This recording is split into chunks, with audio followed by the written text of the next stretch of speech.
Hi there. Can we talk about Death Stranding?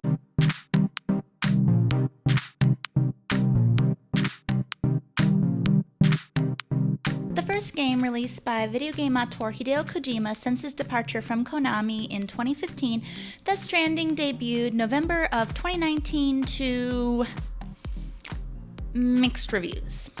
While some did regard it as an engaging and thoughtful video game that allowed Kojima to 100% tell his own story now that he was out from under the thumb of pachinko-making machine Konami, other reviews were angry.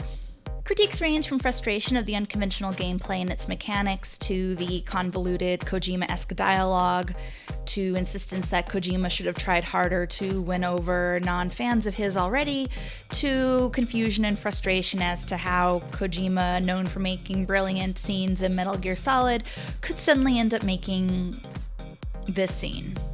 So I'll come right out and say it. Death Stranding is good. Good as in my personal opinion. I think Death Stranding is good. I will explain why I personally find it good, but I'm not going to explain or add in my opinion over and over, you guys. Much like how time will prove me right and that Only God Forgives is a good movie, I also fully believe that time would prove me right eventually that Death Stranding is a good video game. I just didn't predict it would happen less than a year after it came out. Kind of thought it'd be a thing everyone decided they all collectively liked like a decade from now. You know, like The Thing or Blade Runner. Then 2020 happened and we suddenly found ourselves in the middle of a pandemic. And suddenly a Kotaku writer had to take everyone's tweets on Death Stranding and make their own Death Stranding reel article. I do think it's important to mention Death Stranding is not the first video game to predict the current state of 2020. That would be Yoko Taro's Nier Gestalt, in which you fight a bunch of randos in what's left of a grocery store to protect your immunocompromised daughter. For the 5 of you who aren't familiar with the game, here's a quick summary. In the not-too-distant future, due to a worldwide catastrophe known as the Death Stranding, most of humanity has been eradicated. The remainder are forced to live in underground cities or private bunkers as going outside means risking exposure to the timefall, rain that rapidly ages you, or BTs. No. BTs. Spectre-like creatures that are stranded. This word comes up a lot. Because Kojima. Between our world and the next one. You play Sam Porter Bridges, a lone courier who is tasked by the president, his foster mother, to head west to help make America whole again, and eventually meet up with Amelie, his foster sister, to help rebuild America. He's assisted by BB, or Bridge Baby, again, Kojima, a funky fetus who has the ability to detect BTs. And eventually Sam becomes attached to his little partner because, oh holy shit, look at BB. Oh my god. Oh, look how happy BB is. Is this how people feel when they see a real baby? Sam spends most of his time walking, carrying things, and making things. Some things are tangible, like bridges and zip lines, but some things are intangible, like, wait for it, connections. I'm making this video in the spring of 2020, so most of you watching this all know the current state of things. If you're watching this in the future, so making this a first-hand account of everything that occurred in the spring of 2020, well, Death Stranding real. So many things in this game have, at the moment, become our literal reality. It's not safe to leave your house. Everyone talks to you by Zoom. We all wear masks. The delivery men are braver than the troops. Gonna place an order online. White woman politician, yeah, slay queen. Don't make contact, just leave it out the door. Society is gone, but capitalism is still here. Enjoy your tasty Monster Energy drink. People are jerks to you when you deliver stuff. Political figure wear masks. More medical supplies. Unseen threat. Oh shit, it is hard to form connections when you can't shake hands. I want to talk about why this game resonated with me so much the first time I played it and why it even more so currently resonates with me now. So we're gonna talk about it in 3 parts. Reviews, both pro and anti, talk about Death Stranding being a walking simulator, but in a very literal sense. Sam carries a ton of stuff on him that you need to modify, organize, or find assistance in carrying. Too much weight will cause him to topple over, damaging the cargo. No, my S rank. Or even worse, upsetting BB. And I don't think you can just zone out while you're walking unless you want to eat it on a pile of rocks you just didn't notice. Oh look, it can't go up no rocks. And good luck getting as far as you hoped for once you get off the road and the battery don't work anymore, my dude. There's even a part where you trek over a mountain and like I think going in that moment in the game, this is like as far as you've ever gone. And you have to trek up like this terrible snowy mountain. And after you're finished, you're like, oh, that sucked. I'm glad I don't have to do that again. And then you meet up with a new character and you have to take them over the same path you just went up. And so now you have all your shit and an individual and you have to repeat the same terrible path. It is punishing.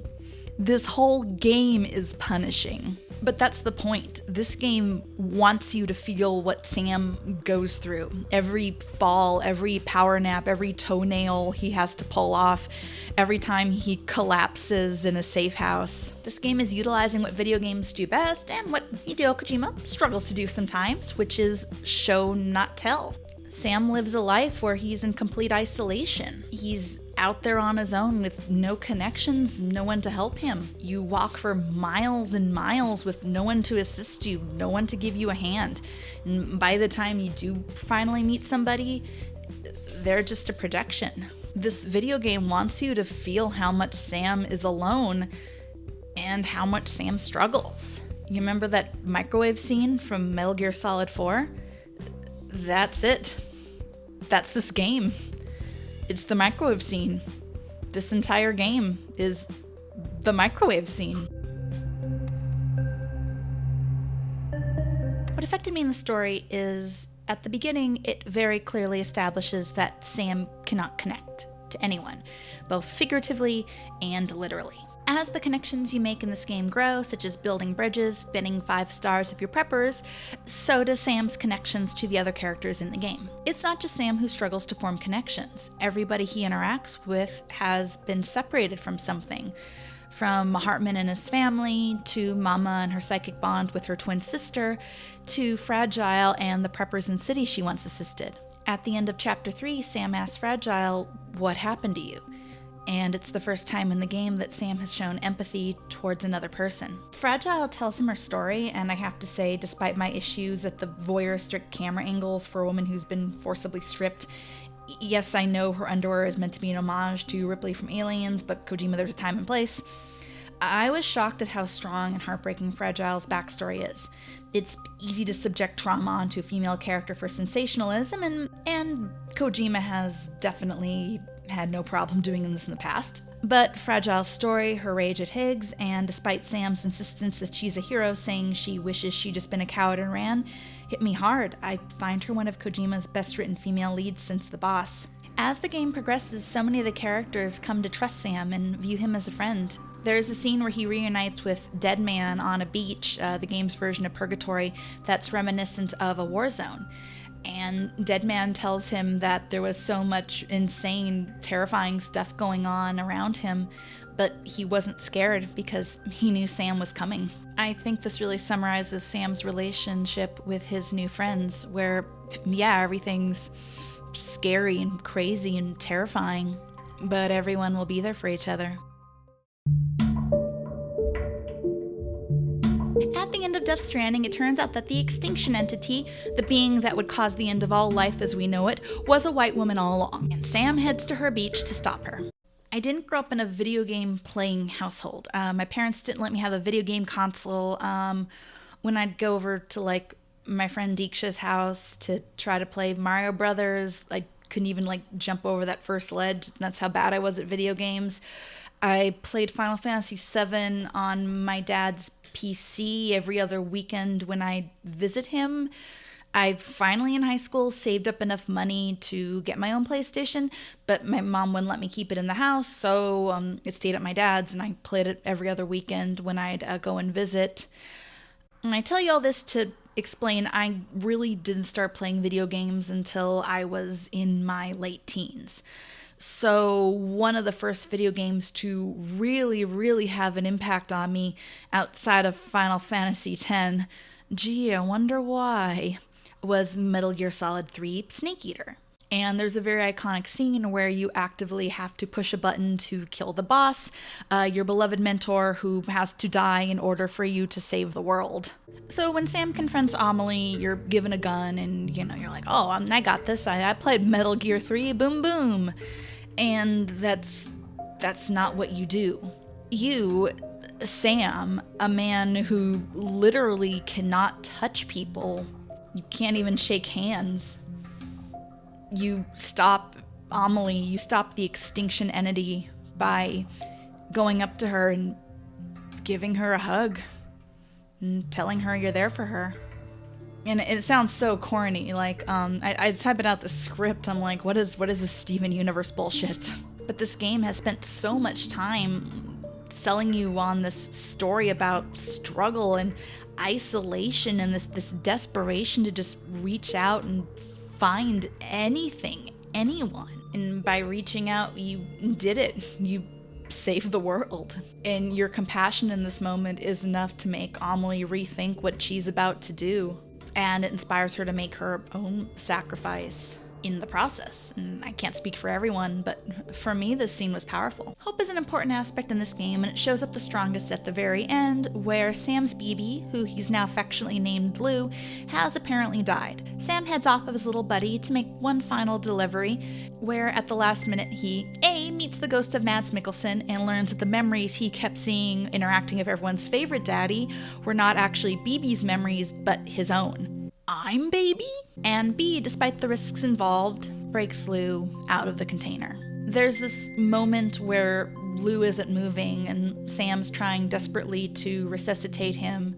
And despite having grown up on Disney movies where at the end, Baloo, Oliver, Flynn Rider isn't really dead. And despite knowing the way Kojima has written this game, the themes and the statement he's trying to say, it wouldn't fit the narrative to have Lou die. But you still worry. And then Lou is okay. The final shot is Sam and Lou outside in the now normal rain with a rainbow that looks very different from the more ominous ones we've been seeing throughout the game. Oh, and Lou is revealed to be a girl. Lou said trans rights, no way a guy is spending God knows how many months with a naked baby in a jar and didn't notice a few things. Kojima in a lot of interviews has talked about his past. His father died when he was relatively young, leaving him to be raised by a single mother and making him a latchkey kid who escaped into the world of movies. He talks a lot about his mother, who was very supportive of his desire to get into video game development at a time where that was something that was frowned upon. He also talks about how his mother died very early into the development of Death Stranding before he could announce to her the new project he was working on. It's easy to read Death Stranding as some sort of allegory for Kojima's departure from Konami, but I see it a little more simple. I see it as a story about being alone and how to handle that. Kojima's game, despite its unconventional gameplay, convoluted dialogue, and, of course, and yes, Kojima isn't a plucky kid straight off the bus from Iowa with $5 in his pocket and a dream in his heart. He's an established director with millions of dollars and highly successful games backing him up. But this game is so unique and so pure and so free and honest and vulnerable with what it has to say. And in the middle of a once-in-a-century pandemic that's forced people to isolate, this game has become reflective, even cathartic to play. Yes, Death Stranding Real is funny, but at the end of the day, it's a game that talks about how important compassion and connection are, even in the darkest and most isolating of times. That's all for today. Thanks for letting me talk about Death Stranding.